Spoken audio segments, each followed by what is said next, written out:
Mari dengarkan firman Tuhan yang menuntun kita untuk pulang ke rumah, yang ditulis oleh Ellen G. White. Melalui renungan pagi ini, kita akan belajar untuk berani menghadapi masa depan, karena kita tidak lupa pimpinan Tuhan di masa yang lalu.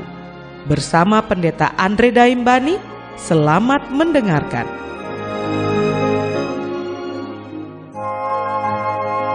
Shalom, selamat pagi saudaraku. Renungan pagi kita hari ini 12 April berjudul Kamu Tidak Sendirian. Ayat intinya diambil dari Yohanes 17 ayat 9. Demikian firman Tuhan. Aku berdoa untuk mereka, bukan untuk dunia aku berdoa, tetapi untuk mereka yang telah Engkau berikan kepadaku, sebab mereka adalah milik-Mu. Mari kita dengarkan penjelasannya. Satu-satunya perlindungan melawan kejahatan adalah tinggalnya Kristus dalam hati melalui iman dalam kebenarannya. Karena sifat mementingkan diri yang ada di dalam hati kitalah pencobaan berkuasa atas kita.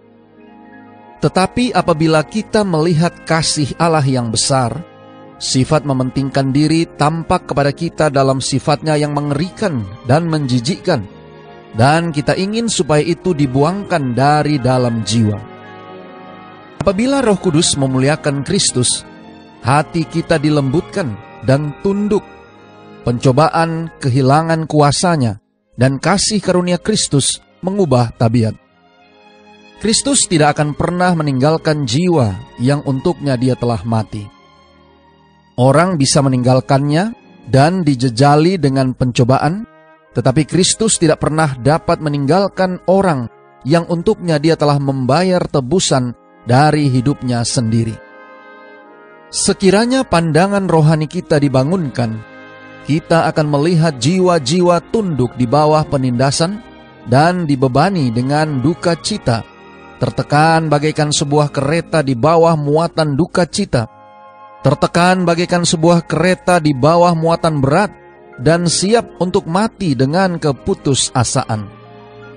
Kita akan melihat malaikat-malaikat terbang cepat untuk menolong orang-orang yang dicobai ini, bagaikan orang di tepi sebuah tebing curam.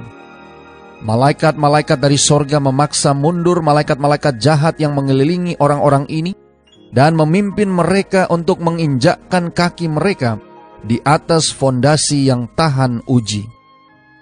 Peperangan yang berkecamuk di antara tentara kedua belah pihak nyata seperti orang-orang yang berpegang dengan tentara-tentara dunia ini, dan kepada hasil pertentangan rohania inilah tergantung nasib abadi.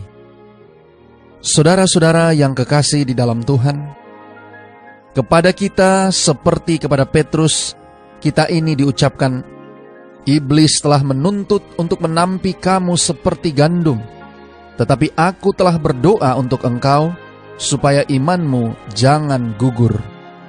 Dicatat dalam Lukas 22 ayat 31 dan 32.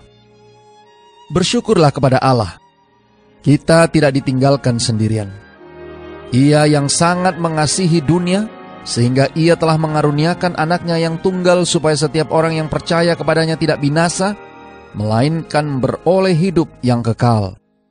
Dicatat dalam Yohanes 3 ayat 16. Tidak akan meninggalkan kita dalam peperangan melawan musuh Allah dan manusia. Sesungguhnya, katanya, aku telah memberikan kuasa kepada kamu untuk menginjak ular dan kalajengking, dan kuasa untuk menahan kekuatan musuh, sehingga tidak ada yang akan membahayakan kamu. Dicatat dalam Lukas 10 ayat 19. Hidup berhubungan dengan Kristus yang hidup, dan ia akan memegang kuat-kuat dengan tangan yang tidak pernah membiarkan pergi. Ketahui dan percayai kasih yang dimiliki Allah untuk kita, dan engkau terjamin. Kasih itu adalah suatu benteng yang dapat menahan segala tipuan dan serangan setan. Khotbah di atas bukit, halaman 134 dan 135. Doa kita hari ini. Bapa, terima kasih. melalui renungan pagi ini, kami mendapatkan satu jaminan bahwa kami tidak sendirian.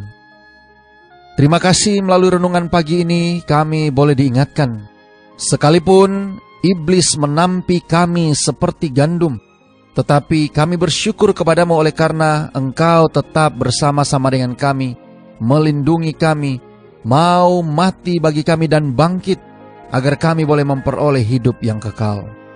Tolong kami hari ini Bapa, biarlah dengan pertolongan kuasa Roh Kudus-Mu, kami boleh dapat disanggupkan untuk senantiasa mempercayai akan kasih dan kebesaran-Mu yang telah datang ke dunia ini mati bagi kami, memberikan jaminan kehidupan yang kekal bagi kami, dan melalui kasih itu akan boleh menjadi benteng bagi kami untuk melawan segala tipuan dan serangan setan.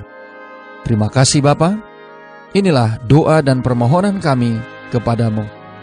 Di dalam nama Yesus kami berdoa. Amin.